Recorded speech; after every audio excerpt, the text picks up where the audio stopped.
সেই নবী হেরা গুহার ভিতরে বসা, সেখানে এসে জিবরাইল বলেছেন ইকরা, পড়ুন। রাসূল বলেন মা আনা বিকারিগিন, আমি তো 40 বছর পর্যন্ত শুধু মক্কা নগরীতে বসবাস করেছি। আমার বাপ চাচার কাছে, আমার চাচাদের কাছে, আমার গোষ্ঠী জ্ঞাতির কাছে অথবা প্রাইভেট কোনো টিউটারের কাছে আমি একটা অক্ষর তো কোথাও কোনো শিক্ষা গ্রহণ করি নাই। মা আনা বিকারিগিন, আমি পড়া জানি না। জিবরাইল আমিন রাসূলকে চাপ দিয়ে ধরছেন, ধরে বলছেন ইকরা, পড়ুন। তার কারণ হলো আপনি জগতের শিক্ষক, পড়াই হলো আপনার কাজ। আর আপনি বলবেন আমি পড়া জানি না, সেটা কোনো অবস্থাতেই মেনে নেওয়া যায় না। তার কারণ হলো সৃষ্টি জগৎ সৃষ্টির আগে আল্লাহ পাক আপনাকে সৃষ্টি করেছেন। আল্লাহ পাক আল্লাহ তাবারক ওয়া তাআলা কুরআনে কারীম আপনার উপর নাযিল করা শুরু করেছেন। সেই কুরআনের সূরা ইয়াসিন পৃথিবী সৃষ্টির 1000 বছর আগে আল্লাহ তাবারক ওয়া তাআলা আল্লাহ পাক নিজে তেলাওয়াত করেছেন। তাইলে উলামায়ে কেরাম এখানে আছে, আমি সবক শোনাইবার উদ্দেশ্যে ওনাদেরকে বলতে চাই, আল্লাহ তাবারক ওয়া তাআলা পৃথিবী সৃষ্টির 1000 বছর আগে যদি সূরা ইয়াসিন তেলাওয়াত করে থাকে, তাহলে সূরা ইয়াসিনের প্রথমটা যদি একটু তেলাওয়াত করি আপনাদের সামনে, সেখানে আল্লাহ পাক কি বলেছেন, ইয়াসিন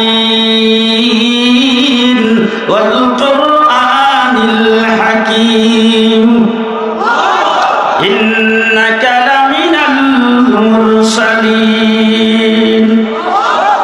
ইন্নাকা লামিনাল মুরসালিন, খুব ভালো করে বুঝেন। ইন্নাকা, নিশ্চয়ই আপনি, নিশ্চয়ই আপনি। উলামায়ে কেরাম এখানে আছে, জিজ্ঞেস করে দেখেন, আরবি গ্রামার যারা জানে, লুহু সরফ যারা জানে, আরবি জমির হলো কা। এই কা কা এই অক্ষরটা কোন জায়গায় ব্যবহৃত হয়? মাদ্রাসার ছাত্র আলিম উলামায়ে কেরামকে জিজ্ঞেস করে দেখেন, কোন ব্যক্তিকে, সম্মানিত ব্যক্তি, ফজিলতওয়ালা ব্যক্তি, সম্মানিত ব্যক্তিকে সামনাসামনি বসে সরাসরি যদি কাউকে সম্বোধন করা হয়, সেই জায়গায় ব্যবহৃত হয় কা কা কা। দূরে থাকলে তাকে কা বলা হবে না। দূরে থাকলে কোনো ব্যক্তিকে এই অক্ষর দিয়া তাকে সম্বোধন করা যাবে না। কোন সম্মানিত ব্যক্তিকে তার সম্মান বজায় রেখে সরাসরি যদি সামনাসামনি ব্যবহার করা হয়, বলা হয়, তাইলে তাকে কা কা শব্দ দিয়া তাকে উদ্দেশ্য করা হয়, তাকে উল্লেখ করা হয়, তাকে সম্বোধন করা হয়। 30 পারা কুরআন সামনে আনেন, দারাজ করে দেখেন, বিসমিল্লাহ বাদ থেকে শুরু করে সূরা নাসের সিন পর্যন্ত 30 পারা কুরআন আল্লাহ পাকের হাবিব মুহাম্মদুর রাসূলুল্লাহ সাল্লাল্লাহু আলাইহি ওয়াসাল্লামের জিন্দেগি হিসাবে আল্লাহ পাক নাযিল করেছেন। আম্মা জান আয়েশা সিদ্দিকা রাদিয়াল্লাহু তাআলা আনহাকে সাহাবায়ে কেরাম জিজ্ঞেস করেছেন, ও আম্মা জান, আল্লাহর নবীর জিন্দেগি সম্পর্কে, তার জীবন আদর্শ, তার সিরাত সম্পর্কে আমাদের কি একটু বলেন। আম্মা জান বলেন, তোমরা কি কোরআন পড়া ছেড়ে দিয়েছো? কানা খুলুকুহুল কোরআন, 30 পারা কোরআন হলো তোমার নবীর জিন্দেগি, 30 পারা কোরআন হলো তোমার নবীর সিরাত। তাই এই 30 পারা কোরআন খুলে দেখবেন, যেখানে আল্লাহ পাক আল্লাহর হাবিবকে সম্বোধন করেছেন, সেই জায়গায় আল্লাহ পাক সম্বোধন করেছেন কা কা কা বলে। তার কারণ হলো হাবিব আমার সামনে সামনে রেখে শিক্ষক তার ছাত্রকে পড়াইছেন। 30 পারা কোরআন আমি হাফেজ না, হাফেজ থাকলে বলতে পারতাম 30 পারা কোরআন আমি হাফেজ নয়। তারপরেও দেখেন 30 পারা কোরআনের ভিতরে আল্লাহ পাক যত জায়গায় আল্লাহর হাবিবকে সম্বোধন করেছেন, সেই জায়গায় আল্লাহ পাক কোন জায়গায় কি বলেছেন, ফালা ওয়া রাব্বিকা ফালানুওয়াল্লিয়ান্নাকা ফাওয়াল্লি ওয়াজহাকা ইন্না আরসালনাকা ওয়া মা আরসালনাকা লা তুহাররিক বিহি লিসানাকা ওয়াদুহা ওয়াল-লাইলি ইযা সাজা মা ওয়াদ্দাআকা রাব্বুকা ওয়া মা ক্বালা ওয়াল আখিরাতু খায়রুল লাকা মিনাল উলা ওয়া লাসাওফা ইউতিকা রাব্বুকা ফাতারদা আলাম ইয়াজিদকা ইয়াতীমান ফাআওয়া ওয়া ওয়াজাদাকা দাল্লান ফাহাদা ওয়া ওয়াজাদাকা আইলান ফাআগনা আলাম নাশরাহ লাকা সাদরাকা ওয়া ওয়াদানা আনকা বিজরাকা আল্লাযী আনকাযা যাহরাকা ওয়া রাফা'না লাকা যিকরাকা ফাসাব্বিহ বিহামদি রাব্বিকা ইন্না আ'তাইনাকা। মুহাম্মদুর রাসূলুল্লাহ সাল্লাল্লাহু আলাইহি ওয়াসাল্লাম বলছেন, আল্লাহ মানে রব্বি, রব আমাকে শিক্ষা দিয়েছেন। আল্লাহ একদম সামনাসামনি শিক্ষা দিয়েছেন। তাহলে পৃথিবী সৃষ্টির 1000 বছর আগে আল্লাহ বলছেন ইন্নাকা, নিশ্চয়ই আপনি লামিনাল মুরসালিন, সমস্ত মুরসালিনদের সর্দার, সমস্ত মুরসালিনদের মধ্যে আপনি শ্রেষ্ঠ রাসূল। মুহাম্মদ রাসূলুল্লাহকে জিবরাইল আমিন এসে বলতেছেন পড়াই তো আপনার কাজ, আর আপনি পড়বেন না কেন? আপনি বলছেন মা নবী কারিগিন, কেন আল্লাহ তো আপনাকে পড়াইছে সৃষ্টি জগৎ সৃষ্টি হওয়ার আগে। হুজুর আকরাম সাল্লাল্লাহু আলাইহি ওয়াসাল্লাম পড়তে বলছেন, কি পড়বেন? জিবরাইল আমিন তিনবার দেওয়ার পরে রাসূলকে ছেড়ে দিয়ে বলছেন, ইকরা বিসমি রাব্বিকাল্লাযী খালাক, খালাকাল ইনসানা মিন আলাক, ইকরা রাব্বুকাল আকরামুল্লাযী আল্লামা বিল কলম, আল্লামাল ইনসানা মা লাম ইয়ালাম। মুহাম্মদুর রাসূলুল্লাহ সাল্লাল্লাহু আলাইহি ওয়াসাল্লামের কাছে এতটুকু পর্যন্ত সর্বপ্রথম হেরা গুহার মধ্যে নাজিল হয়েছে।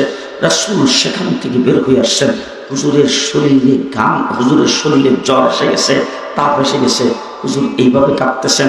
আম্মাজান খাদিজাতুল কুবরার কাছে এসে বলছেন, জাম্মিলুনি জাম্মিলুনি, খাদিজা খাদিজা আমাকে কম্বল দিয়ে জড়ায় ধরো, আমার শরীরে জ্বর এসে গেছে, আমার কম্পন শুরু হয়ে গেছে। মুহাম্মদ রাসূলুল্লাহ সাল্লাল্লাহু আলাইহি ওয়াসাল্লামের কাছে উহি যখন আসতো, হযরত আম্মাজান আয়েশা সিদ্দিকা রাদিয়াল্লাহু তাআলা আনহা বলেন, প্রচন্ড শীতের ভিতরে রাসূলের কাছে উহি নাযিল হয়েছে। উহির পরে আমরা দেখতে পেলাম হুজুরের শরীরের জামা কাপড়গুলি ভিজে গেছে, প্রত্যেকটা পশমের ধুলা দিয়া গাম বের হইতে শুরু করেছে। হযরত দাহিয়াতুল কালবির ওরাতের উপর রাসূল শোয়া, দাহিয়াতুল কালবি বলেন উহি নাযিল হয়েছে, আমার মনে হয়েছে আমার ওরাতের হাড় ভেঙে মাটির নিচে চলে যাচ্ছে। মুহাম্মদ রাসূলুল্লাহ সাল্লাল্লাহু আলাইহি ওয়াসাল্লামের কাছে উহি নাযিল হয়েছে, হুজুর উটের উপর শোয়া, উট মাটিতে বসে গেছে। কোরআনের ওজন কত!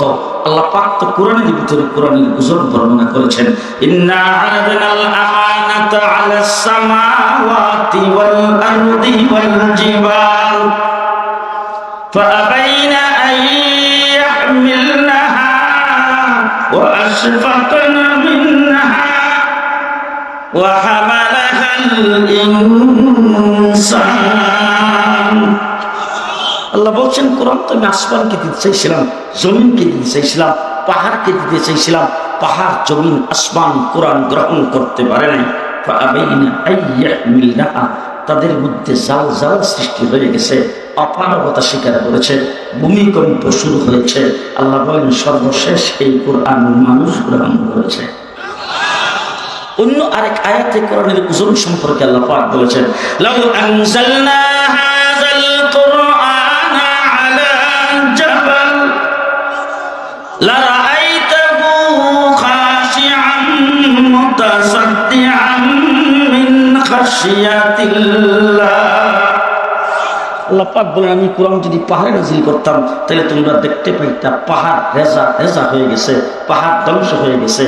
তাইলে এই কোরআন পাহাড় গ্রহণ করতে পারে না, পাহাড় ধ্বংস হয়ে যেত। সেই কোরআন 7 বছরের বাচ্চা তার সিনার ভিতরে কোরআনটা রাইখা কিভাবে ঘুরে! ও আমার ভাইয়া, কোরআন ছিল জালালি, কোরআন ছিল গরম, কোরআন ছিল জালালি, কোরআন ছিল খুব পাওয়ারফুল, কোরআন ছিল খুব গরম। যেই কোরআন মানুষ গ্রহণ করতে পারত না, পাহাড় পর্বত পর্যন্ত গ্রহণ করতে পারে না, আসমান গ্রহণ করতে পারে না, জমিন গ্রহণ করতে পারে না। আল্লাহ পাক সেই কোরআনকে নাযিল করার জন্য মুহাম্মদ রাসূলুল্লাহ সাল্লাল্লাহু আলাইহি ওয়াসাল্লামের কলমকে বেছে নিয়েছেন। আল্লাহ রাসূল সাল্লাল্লাহু আলাইহি ওয়াসাল্লামের কলমে এই কোরআন যখন আসছে, তখন রাসূলের ওহী নাযিল হওয়ার পরে ভার অনুভব হয়েছে, ওজন অনুভব হয়েছে, কিন্তু রাসূলের কলম যখন সেই কোরআন বসায় দিয়েছেন, গ্রহণ করেছেন। আর বসানোটা কিভাবে বসানো হয়েছে? আল্লাহ পাক কোরআন শরীফের ভিতরে বলেছেন, ও হাবিব, এই বসার জন্য আপনি কোনো চেষ্টা তদবির করা লাগবে না, আমি নাযিল করতেছি, আমি কোরআন আপনার সিনার ভিতরে বসাইবার দায়িত্ব গ্রহণ করলাম। লা তুহাররিক বিহি লিসানাকা লিতাআজালা বিহি ইন্না আলাইনা জামআহু ওয়া কুরআনা। কোরআন আমি নাযিল করতেছি, আমি আপনার সিনার ভিতরে ঢুকাই দেব। সিনার ভিতরে যখন রাসূলের সিনার ভিতরে কোরআন যখন বসে গেছে, আর রাসূলের জবান থেকে বের হইয়া সাহাবায়ে কেরামের সামনে যখন আসছে, সাহাবায়ে কেরাম কোরআন গ্রহণ করেছে। আজকে 1400 বছর পর্যন্ত সাহাবায়ে কেরাম থেকে নিয়ে পর্যন্ত কোরআন একজনের সিনা থেকে আরেকজনের সিনায় ঢুকতেছে। কোরআন রাসূলের সিনা পায়ে আসার কারণে ঠান্ডায় পরিণত হয়েছে, ওজন কমে গেছে। সেই কোরআন শুধু বাচ্চাও গ্রহণ করতে পারে। যদি রাসূলের সিনা বায়া না আসতো তাহলে আমরাও কোরআন গ্রহণ করতে পারতাম না। দ্বিতীয় নম্বর হলো ইন্না নাহনু নাযালনা যিকরা ওয়া ইন্না লাহু লাহাফিজুন। আমি আল্লাহ পাক কোরআন নাযিল করেছি, কোরআনের হেফাজতের দায়িত্বভার আমি আল্লাহই গ্রহণ করেছি। ঠিক না? ঠিক। কে গ্রহণ করেছেন? কে গ্রহণ করেছেন? আমি এই মাসের 9 তারিখে আমি আমেরিকার থেকে এসেছি। খুব অল্প দিনের জন্য আমি আমেরিকা গিয়েছিলাম। বেশ কয়েকটা সেমিনারের কয়েকটা প্রোগ্রামে আমি সেখানে যোগদান করেছি। নিউ ইয়র্কের এক প্রোগ্রামে এক হলের ভিতরে অনেক লোকজন ছিল, বিভিন্ন বিজাতিদের, খ্রিস্টান, এই জাতীয় কিছু লোকজন সেখানে উপস্থিত ছিলেন। তাদের জন্য দুভাষী ইংলিশে ভাষা করে সেখানে ট্রান্সলেট করে তাদেরকে বোঝানো হতো। সেই জায়গার ভিতরে আমি বলেছি, ও জগতের খ্রিস্টান ভাইয়েরা, গোটা পৃথিবীর জমিনে হযরত ঈসা আলাইহিস সালামের কাছে আল্লাহ পাক যে তৌরাত ইনজিল কিতাব নাযিল করেছিলেন, ইনজিল কিতাবের অনুরূপ একটা কপি পৃথিবীর কোন জায়গা থেকে দেখা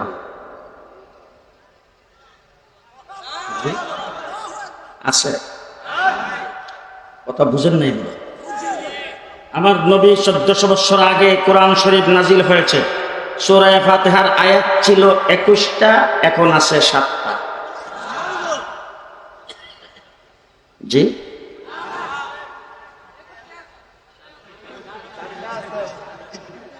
কোরআন 60 পারা ছিল, এখন 30 পারা রয়েছে।